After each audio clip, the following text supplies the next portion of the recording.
Hello everyone, welcome back to my channel. I hope आप सभी healthy होंगे और अपनी पढ़ाई बहुत अच्छे से कर रहे होंगे। I am Prerna Sinha and I make videos on a computer science topic and currently we are targeting BPSC TRE 4.0 computer science examination. और अगर आप भी उस एग्जामिनेशन को क्वालिफाई करने के लिए प्रिपेयर कर रहे हैं तो आप बिल्कुल सही जगह पे हैं, और क्योंकि यहाँ पे आपको वहाँ से रिलेटेड सारी स्ट्रैटेजीज और वीडियोज सब कुछ अवेलेबल है। तो बिना टाइम वेस्ट किए वीडियो को स्टार्ट करते हैं। बट वीडियो स्टार्ट करने से पहले आई विल रिक्वेस्ट कि अगर अभी तक चैनल को सब्सक्राइब नहीं किया है तो प्लीज़ चैनल को सब्सक्राइब कर दो और बेल आइकन को जरूर हिट करना और ऑल पे सेट कर दें, ताकि जब कभी भी नए वीडियोज़ आए तो आपके तक नोटिफिकेशन जरूर जाए। So let's start. ओके, तो आज की वीडियो में हम डिस्कस करेंगे फर्दर जो भी स्टेटमेंट्स हैं एसक्यूएल के, उनके बारे में। ठीक है, और आज बेसिकली हम टारगेट करेंगे कि डेटाबेस से रिलेटेड जितने भी स्टेटमेंट्स होते हैं, डेटाबेस को क्रिएट अपडेट डिलीट के लिए जो डेटाबेस में जो ऑपरेशंस परफॉर्म करते हैं उनके लिए जो एसक्यूएल क्वेरीज लिखते हैं हम उसको डिस्कस करेंगे। ठीक है, और अगर कल की वीडियो नहीं देखी है तो मैं रिक्वेस्ट करूँगी कि उन कमांड्स को भी पहले देख लेना, क्योंकि वो भी इंपॉर्टेंट है। और आगे अब हम कंटिन्यू करते हैं। तो सबसे पहला जो स्टेटमेंट है वो है डेटाबेस को क्रिएट करने के लिए। ऑब्वियस सी बात है कि जो टेबल होते हैं, जो हमारे रिकॉर्ड्स होते हैं, वो डेटाबेस के अंदर होते हैं, तो डेटाबेस भी तो हमें बनाना होगा ना। तो डेटाबेस बनाने के लिए जो कमांड हम यूज़ करते हैं वो होता है हमारा क्रिएट कमांड। ठीक है, this SQL statement create the new database in the DBMS के अंदर एक नया डेटाबेस बनाने के लिए हम लोग क्रिएट डेटाबेस स्टेटमेंट यूज़ करते हैं। क्या सिंटैक्स हो जाता है हमारा?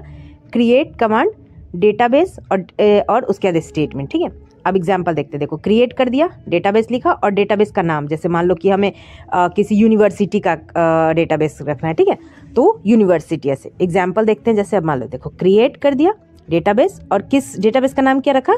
Company. This above example create the company database in the system. DBMS के अंदर कंपनी नाम से एक डेटाबेस बन जाएगा। ओके, क्लियर है कि डेटाबेस को क्रिएट करने के लिए कौन सा स्टेटमेंट, किस तरह से स्टेटमेंट लिखते हैं, क्या सिंटैक्स। ओके, चलो नेक्स्ट देखते हैं क्या अगला कौन सा स्टेटमेंट है। अगला स्टेटमेंट है हमारा ड्रॉप डेटाबेस स्टेटमेंट। ठीक है, ड्रॉप, डिलीट और ट्रंकेट, इन तीनों के बीच में ना डिफरेंस बहुत ही इंपॉर्टेंट है। या तो आप कहीं इंटरव्यू में जाओ या एग्जाम के पॉइंट ऑफ व्यू से या एमसीक्यू करके, मतलब ये ना ड्रॉप, डिलीट और ट्रंकेट में ना काफ़ी अच्छे से मतलब क्वेश्चंस आते हैं इन तीनों के बीच में। ठीक है, तो देखो ड्रॉप में क्या होता है कि जब कभी भी हम ड्रॉप कमांड लिखते हैं तो वो पूरा का पूरा टेबल ही ड्रॉप होता है। ठीक है, अगर हम डिलीट कमांड यूज करते हैं तो उसमें एक स्पेसिफिक रिकॉर्ड को डिलीट करने के लिए यूज करते हैं, और ट्रंकेट एक रिकॉर्ड को डिलीट करने के लिए। ओके, तो ड्रॉप, डिलीट, ट्रंकेट ये सब जो है, और ट्रंकेट जो होता है, मान लो पूरे के पूरे टेबल का जो डेटा स्ट्रक्चर, पूरे की टेबल के अंदर जो डेटा होगा ना उनको ट्रंकेट करेगा। डिलीट करेगा एक स्पेसिफिक रिकॉर्ड को करेगा, और ड्रॉप पूरे के पूरे टेबल को ही with data plus structure delete करता है, तो वो ड्रॉप होता है। क्लियर है? ड्रॉप क्या हो गया? पूरे टेबल का रिकॉर्ड भी हटा देगा और पूरा स्ट्रक्चर भी हटा देगा। ट्रंकेट क्या करेगा? जितने रिकॉर्ड्स होंगे उन सबको हटा देगा लेकिन स्ट्रक्चर रहेगा। और डिलीट क्या करेगा? एक स्पेसिफिक रिकॉर्ड को, जो रिकॉर्ड आप डालोगे कंडीशन के साथ, उनको हटाएगा। ठीक है, तो ये ड्रॉप, डिलीट और ट्रंकेट के बीच में डिफरेंस जो है वो बहुत ही इंपॉर्टेंट है। फिलहाल हम देखते हैं कि ड्रॉप डेटाबेस स्टेटमेंट क्या होता है। ये एसक्यूएल स्टेटमेंट जो क्या करता है, वो डिलीट करता है एग्जिस्टिंग डेटाबेस को। ठीक है, with all the data tables and views from the, जितने भी मान लो कि उस टेबल के अंदर जितना भी डेटाबेस है, जितने भी टेबल के अंदर अगर वो डेटाबेस यूज हुआ है तो उनको ड्रॉप करने के लिए हम ड्रॉप डेटाबेस स्टेटमेंट, या व्यू के अंदर अगर बना है तो सिंटैक्स क्या हो जाएगा? ड्रॉप लिखेंगे कीवर्ड, उसके बाद डेटाबेस और उस डेटाबेस का नाम। एग्जाम्पल क्या हो गया? क्रिएट का एग्जाम्पल ये था, कंपनी नाम का डेटाबेस क्रिएट हुआ था, यहाँ पे ड्रॉप डेटाबेस और कंपनी डेटाबेस को उसने पूरा ड्रॉप कर दिया। ठीक है, उसमें रिलेटेड जितने भी टेबल होंगे वो सब पूरे ही डिलीट ड्रॉप हो जाएंगे, कुछ भी नहीं रहेगा। The above example delete the company database from the system. DBMS के अंदर से ये हट जाएगा। ओके, अगला देखते हैं। क्लियर है? ड्रॉप कमांड और create database command. Next command देखते हैं। अब इंसर्ट करना, मान लो हमने देखा था इंसर्ट करते थे रिकॉर्ड को, उसी तरह से इंसर्ट इनटू स्टेटमेंट क्या होता है। ये स्टेटमेंट जो है वो इंसर्ट करता है डेटा को और रिकॉर्ड को। एग्जिस्टिंग टेबल जो होगा एसक्यूएल डेटाबेस के अंदर, ऑलरेडी कोई टेबल ऑलरेडी है उसके अंदर। ठीक है, और उसमें हमें रिकॉर्ड को इंसर्ट करना है। ठीक है, तो हम लोग कैन इजिली इंसर्ट सिंगल और मल्टीपल रिकॉर्ड्स। एक सिंगल क्वेरी स्टेटमेंट में। तो इसके लिए हम लोग इंसर्ट इनटू स्टेटमेंट यूज करते हैं। देखो सिंटैक्स क्या है, इंसर्ट, इंसर्ट हमारा कीवर्ड हो गया, इनटू, अब किसके अंदर इंसर्ट करना है हमें, टेबल के अंदर। तो मान लो कंपनी के अंदर बहुत सारा टेबल हुआ, तो उसमें स्पेसिफिक मान लो एम्प्लॉय टेबल है, तो एम्प्लॉय टेबल के अंदर कर दिया, एक टेबल क्रिएट कर दिया। इंसर्ट इनटू टेबल नेम, किसमें, इन टेबल के अंदर हमें इंसर्ट करना है। क्या इंसर्ट करना है, रिकॉर्ड। तो कॉलम बनाएंगे, कॉलम और टेबल बनाएंगे। तो कॉलम डाला, कॉलम नेम, मान लो एम्प्लॉय की आईडी, फर्स्ट नेम डाला, लास्ट नेम डाला, उसकी सैलरी, सिटी ये डाला, और उसके अंदर फिर वैल्यू डाल दिया कि कॉलम का नेम क्या होगा। जैसे देखो यहाँ पे है ना, एग्जाम्पल में देखते हैं, जैसे ये एग्जाम्पल से क्लियर हो जाएगा। देखो क्या है, इंसर्ट कर रहा है किसमें, टेबल का नाम क्या हो गया, एम्प्लॉय डिटेल, ठीक है, और उसमें कॉलम का नाम क्या क्या लिया, आईडी है, एम्प्लॉय की नेम है, लास्ट नेम है, सैलरी है और सिटी है, और वैल्यू क्या क्या डाली, एम्प्लॉय की आईडी 101 डाल दी। और ये एक बात और ध्यान में रखना है, जब कभी हम ये क्रिएट करते हैं ना, तो जितने नंबर ऑफ कॉलम होंगे उतनी ही नंबर ऑफ वैल्यूज होगी। अगर मान लो आपने 5 कॉलम बनाया, तो आपको 5 कॉलम के अंदर डेटा डालना है, एक भी ऐसे खाली नहीं छोड़ सकते आप, ठीक है। तो ये ध्यान रखने वाली बात होती है। ओके, क्लियर हो गया अभी insert into B. This example, ये अब ये क्या करेगा, इंसर्ट कर देगा 101 फर्स्ट कॉलम में, अखिल सेकंड कॉलम में, शर्मा थर्ड कॉलम में, सैलरी में 40,000 चला जाएगा, और बेंगलोर इसकी सिटी में आ जाए, इसके सिटी में आ जाएगा, और टेबल का नाम क्या हो जाएगा, एम्प्लॉय डिटेल। क्लियर है, इंसर्ट एक सिंगल रिकॉर्ड इंसर्ट करने के लिए ये होता है, ठीक है। क्लियर है, डेटाबेस में कैसे सिंगल रिकॉर्ड इंसर्ट करते हैं। आप देखते हैं कि अगर हमें मल्टीपल रिकॉर्ड करना पड़ता है, तो देखो क्या कह रहा है, इंसर्टिंग अ मल्टीपल रिकॉर्ड। अब उसमें इंसर्ट इनटू एम्प्लॉय डिटेल हो गया।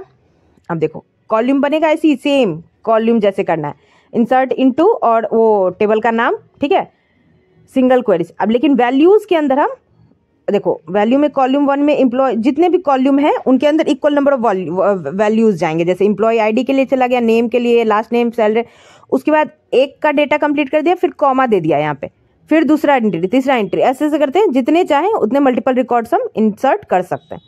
तो this example insert the record of 3 employees in employ detail in a single statement query. Clear है, इंसर्ट इनटू सिंगल और मल्टीपल में क्या हो जाता है, मल्टीपल में जितने कॉलम हमने बनाए हैं उनकी वैल्यूज डालते हैं, और कॉमा सेपरेट, ब्रैकेट बंद करके कॉमा सेपरेट करके दूसरे रिकॉर्ड को कंप्लीट करते हैं। ओके, चलिए अब आगे देखते हैं। आगे जो कमांड है वो है हमारा ट्रंकेट कमांड। देखिए ट्रंकेट किस लिए होता है, ये एसक्यूएल स्टेटमेंट जो होता है डिलीट कर देता है ऑल द स्टोर। देखिए यहाँ पे ध्यान रखने वाली बात है कि सारे स्टोर्ड रिकॉर्ड जो होंगे टेबल में एसक्यूएल डेटाबेस के, उन सबको ही डिलीट करता है, टेबल के रिकॉर्ड को, टेबल के स्ट्रक्चर को नहीं।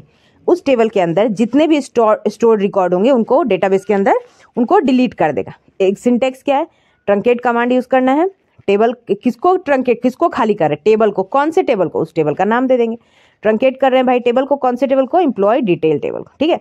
तो इस कमांड को चलाने के बाद क्या होगा कि डिलीट कर देगा सारे रिकॉर्ड, उस एम्प्लॉय डिटेल टेबल के अंदर जितने भी रिकॉर्ड होंगे उन सबको वो डिलीट कर देगा, लेकिन टेबल का स्ट्रक्चर रहेगा, टेबल का रिकॉर्ड नहीं, मतलब टेबल के रिकॉर्ड जाएंगे लेकिन स्ट्रक्चर रहेगा, ठीक है। ये ट्रंकेट इंपॉर्टेंट है। चलिए क्लियर है, अगला देखते हैं क्या है। देखिए अब डिस्क्राइब स्टेटमेंट, ये भी इंपॉर्टेंट है। ये हमें ये कहता है tell something about the specific table और व्यू इन द क्वेरी। मान लो कि कुछ जानना है हमें स्पेसिफिक किसी टेबल के बारे में, तो हम लोग डिस्क्राइब स्टेटमेंट यूज करते हैं। सिंटेक्स क्या हो जाएगा, डिस्क्राइब करना है टेबल नेम को या फिर व्यू नेम को, ठीक है। डिस्क्राइब करो एम्प्लॉय डिटेल, तो जितना भी उसके स्ट्रक्चर होंगे या जितने भी इंपॉर्टेंट अदर डिटेल्स होंगी ना एम्प्लॉय डिटेल टेबल की, वो सभी हमें दिख जाएंगे कि कितने नंबर ऑफ कॉलम्स हैं, क्या डेटा है क्या नहीं, वो सब कुछ ही डिस्क्राइब कमांड से हमें पता चल जाता है। क्लियर है, चलिए आगे बढ़ते हैं। इंपॉर्टेंट है डिस्टिंक्ट। डिस्टिंक्ट मतलब कि अलग। मान लो कि ये एसक्यूएल स्टेटमेंट शो करता है डिस्टिंक्ट वैल्यूज। मान लो कि अगर अच्छा एग्जांपल में ज़्यादा अच्छे समझ, मतलब कोई टेबल में कुछ अलग जो रिकॉर्ड्स होंगे उनको फाइंड आउट करने के लिए हम लोग डिस्टिंक्ट क्लॉज का यूज करते हैं, ठीक है। Distinct value from the specified column, specified column में से जो अलग वैल्यूज है उनको फाइंड आउट करने के लिए हम लोग डिस्टिंक्ट क्लॉज चलाते हैं। स्टेटमेंट यूज्ड विद, ये स्टेट डिस्टिंक्ट किसके साथ यूज होता है, सेलेक्ट कीवर्ड के साथ। देखो अब क्या कह रहा है सिंटेक्स, देखो इंपॉर्टेंट है। सेलेक्ट करना है, क्या सेलेक्ट करना है, अलग, डिस्टिंक्ट, हटके। कॉलम नेम मान लो 2-3 कॉलम में से अलग अलग क्या क्या है उसको फाइंड आउट करना है। और किस में से फाइंड आउट करेगा, कोई टेबल तो होगा ना, तो फ्रॉम टेबल नेम सेलेक्ट करो अलग डेटा जो भी है इस कॉलम के अंदर, और किस में से, इस टेबल में से। मान लो किसी सेलेक्ट करना है अलग सैलरी और अलग सिटी फ्रॉम एम्प्लॉय डिटेल है, मान लो कि सब बहुतों की सैलरी होगी जो 25, 35, 60 लाख की सैलरी होगी, लेकिन कुछ ऐसे एम्प्लॉय हो सकते हैं जिनका कुछ अलग सैलरी होगी, मान लो कि 50,000 है, बहुतों के 50,000, लेकिन कुछ ऐसे होंगे जैसे कि जिनका जानना है कि कौन ऐसे एम्प्लॉयज़ हैं जिनकी केवल 55,000 सैलरी है, तो डिस्टिंक्ट अलग जितनी सैलरी हो, जिनकी सिटी कॉमन नहीं होगी। तो ऐसी चीज़ों को जानने के लिए हम लोग डिस्टिंक्ट क्लॉज का यूज़ करते हैं। ठीक है, क्लियर है? चलिए अगला देखते हैं। आप देखिए इंपॉर्टेंट है कमांड, ये है commit statement. SQL statement saves the changes permanently. अब देखिए कमिट कर देने के बाद, कमिट कर दिए, एक बार चेंजेस कर दिया, उसको परमानेंट करने के लिए हम लोग कमिट स्टेटमेंट यूज करते हैं, which are done in the transaction of the SQL database. मान लो delete from employ detail table में से, मान लो ये कमिट स्टेटमेंट है, लास्ट में अगर कमिट लगा दिए तो वो परमानेंट हो जाएगा, उसको अब रिवोक नहीं कर सकता। डिलीट करना है एम्प्लॉय डिटेल टेबल में से जहाँ पे सैलरी 30,000 है और लास्ट में लिख दिया हमने कमिट, तो ये परमानेंट चेंज हो गया। तो इस तरह के स्टेटमेंट के लिए हम लोग कमिट स्टेटमेंट यूज करते हैं। ठीक है, क्लियर है? This example delete the record of those employees whose salary is 30,000 and then save the changes permanently in the database. ठीक है, कमिट स्टेटमेंट भी समझ में आ गया होगा, आई होप क्लियर होगा। अब देखो अगर कोई भी चीज़ ऐसे डाउट हो ना तो प्लीज़ कमेंट बॉक्स में बताना कि हाँ इस चीज़ को मतलब नहीं क्लियर हुआ है, तो मैं वापस से उस चीज़ पे काम करूँगी और बेटर मतलब अच्छे एग्जाम्पल दे करके एक्सप्लेन करने चाहूँगी, तो कमेंट जरूर करना आप लोग। ठीक है, अभी देखते आगे। नेक्स्ट है हमारा रोल बैक कमांड। क्या होता है रोल बैक स्टेटमेंट?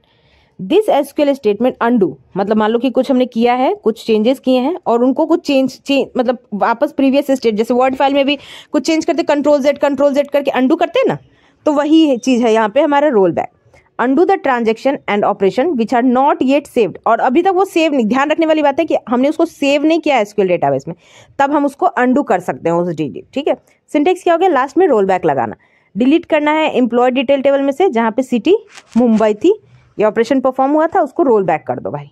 ठीक है, तो इस तरह से हम रोल बैक कमांड यूज करते हैं। क्या करेगा ये example? This example delete the records of, ये एग्जाम्पल डिलीट कर देगा उन रिकॉर्ड्स को जिसका सिटी जो है वो मुंबई है, और फिर चेंजेस अनडू द चेंजेस, जितने भी चेंज होंगे उनको वापस से सेम कर देगा। क्लियर है? ओके, चलो नेक्स्ट बढ़ते हैं। कमिट रोल बैक, ठीक है, समझ में आ गया। अब देखो इंडेक्स क्या हो जाता है? इंडेक्स बनाना, इंडेक्स बुक्स का जो इंडेक्स होता है ना उसी तरह से इंडेक्स होता है ये डेटाबेस में। This SQL statement create the new index in the SQL database. नया एसक्यूएल इंडेक्स बनाने के लिए इंडेक्स कमांड यूज करते हैं। क्रिएट इंडेक्स और इंडेक्स का नाम ऑन। अब किस पे इंडेक्स बनाना है, कौन से टेबल का इंडेक्स बनेगा? तो जैसे बुक होती है तो कौन से बुक का, कौन से चैप्टर का, हाँ भाई इस चैप्टर का हमें ये टॉपिक है 1.0 1.23 से ऐसे करके बनाते हैं ना, तो उसी तरह से हमें on table name they. Create के साथ क्या, क्रिएट इंडेक्स के साथ क्या आया? ऑन टेबल नेम, उसके बाद सारे कॉलम का नाम दे दिया एंड तक। अब देखो एग्जाम्पल समझ में आएगा। क्रिएट करना है इंडेक्स फर्स्ट नेम, इंडेक्स का नाम हो गया, और किस चीज़ के लिए? एम्प्लॉय डिटेल टेबल के लिए, और किस पर? फर्स्ट नेम के लिए इंडेक्स बन गया। ये एग्जाम्पल क्या करेगा, एक इंडेक्स तैयार कर देगा, इंडेक्स फर्स्ट नेम पे, और कॉलम हो जाएगा एम्प्लॉय डिटेल टेबल का। क्लियर है? इंडेक्स भी इंपॉर्टेंट है, ये इंपॉर्टेंट है इंडेक्स। ठीक है, सर्चिंग के लिए ईजी हो जाता है इंडेक्स। ड्रॉप इंडेक्स उसी तरह से कि उस एग्जिस्टिंग इंडेक्स को डिलीट करने के लिए हम लोग ड्रॉप इंडेक्स यूज करते हैं। Drop index name, drop index first name. Exam easy है, ड्रॉप तो अभी तक क्लियर हो गया होगा।